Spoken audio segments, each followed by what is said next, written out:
Bienvenue dans cette nouvelle chronique. Aujourd'hui, je vais vous parler de certaines particularités de l'église Saint-Georges de Sélestat. Mais pour introduire ce sujet, nous sommes en train de passer par la porte médiévale qui date du XIIIe siècle, qui est appelée la Tour des Sorcières. Et c'est au XVIIe siècle qu'elle a été transformée en prison qui servait particulièrement à enfermer les personnes accusées de sorcellerie. Principalement des sorcières, donc des femmes. Environ 90 ont été condamnées au bûcher et brûlées vives ici à Sélestat. Voilà, nous sommes ici dans l'église Saint-Georges de Sélestat en Alsace. Cette église date du XIIIe siècle, elle est de style gothique et elle est dédiée à Saint-Georges, le fameux Saint-Georges qui terrasse le dragon que vous pouvez voir statufié juste par-dessus mon épaule. Il existe une autre église ici, une église romane dédiée à Sainte-Foy, que je vous ai déjà montrée dans une autre vidéo. Elle était occupée par les moines et ils marquaient ainsi leur pouvoir. Au XIIIe siècle donc, les bourgeois de la ville de Sélestat, c'est-à-dire les confréries de métier, décidèrent de se détacher du pouvoir du monastère, des moines, et donc ils décident de faire construire une nouvelle église.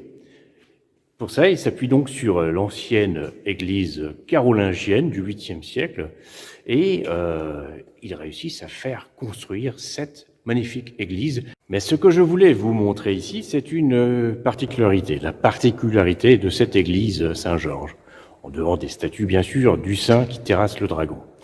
Alors cette particularité, elle est juste derrière moi, au niveau de la chaire. C'est un Atlante. Oh, calmez-vous, attention. Ici, l'Atlante n'est pas un habitant de l'Atlantide, mais une statue, que l'on nomme ainsi, dans ce style architectural, en référence à Atlas, qui supporte tout le poids du monde. Donc, un Atlante, c'est une statue masculine qui est généralement un genou à terre, qui supporte une façade, qui sert de pilier en quelque sorte. Alors ici, l'Atlante en question, c'est Samson, le Samson de l'Ancien Testament, de la Bible.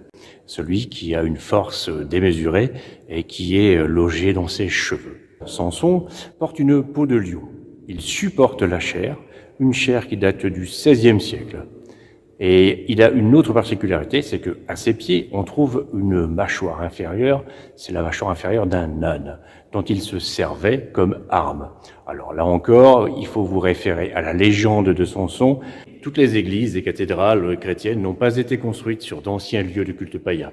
Certaines, bien sûr, mais pas toutes. Et celle-ci, par exemple, elle a beau être gothique, ancienne, et recouvrir une ancienne église carolingienne du 8e siècle, c'est une simple église, avec tous ces symboles catholiques. La cathédrale de Strasbourg, Notre-Dame, la cathédrale de Chartres, par exemple. Ces endroits, bien sûr, ont été construits sur d'anciens lieux de culte celtique. Mais pas ici. Pourtant, il y a bien des choses intéressantes à voir d'un point de vue culturel et historique. Voilà. Je termine ici cette chronique qui est dédiée à l'église Saint-Georges de Sélestat. Salut!